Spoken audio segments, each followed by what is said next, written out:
Delhi CM Kejriwal కేసులో ఇవాళ ఏం జరుగుతుందనేది ఉత్కంఠగా మారింది. కేజ్రీవాల్ ఈడీ కస్టడీ ముగిసింది. 10 రోజుల పాటు కేజ్రీవాల్ ఈడీ కస్టడీలో ఉన్నారు. ఈ ఉదయం 11 గంటలకు కేజ్రీవాల్ ను రౌస్ ఎవెన్యూ కోర్టులో హాజరుపరచనున్నారు ఈడీ అధికారులు. కేజ్రీవాల్ కస్టడీలో వ్యవహరించిన తీరును ఈడీ అధికారులు కోర్టుకు వివరించనున్నారు. కేజ్రీవాల్ ను జ్యుడిషియల్ కస్టడీకి పంపాలని ఈడీ అధికారులు కోర్టును కోరే అవకాశం ఉంది. జ్యుడిషియల్ కస్టడీకి కోర్టు అనుమతిస్తే ఢిల్లీ సీఎం కేజ్రీవాల్ ను కూడా తీహార్ జైలుకు తరలించే అవకాశం ఉంది. లిక్కర్ పాలసీ మనీ లాండరింగ్ కేసులో మార్చి 21న కేజ్రీవాల్ అరెస్ట్ అయ్యారు.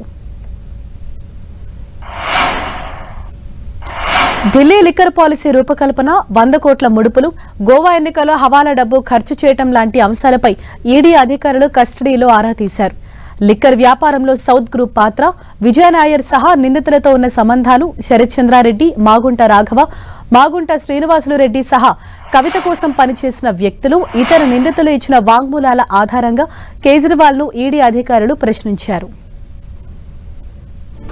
ఢిల్లీలోని ఆప్ ఆఫీస్ నుంచే గోవా ఎన్నికల ఖర్చు జరిగిందని గోవాకు చెందిన నేత ఈడీకి తెలిపారు. కేజ్రీవాల్ సతీమణి ఫోన్ డేటాను ఈడీ అధికారులు పరిశీలించారు. కేజ్రీవాల్ స్థిర చరాస్తుల వివరాలు, ఐటీఆర్, ఇతర ఆర్థిక వివరాలను ఈడీ అధికారులు పరిశీలించారు. పంజాబ్లోని సీనియర్ ఎక్సైజ్ అధికారులతో పాటు ఢిల్లీ ఆప్ మంత్రి కైలాష్ గెహ్లాట్ ను కూడా ఈడీ ప్రశ్నించింది.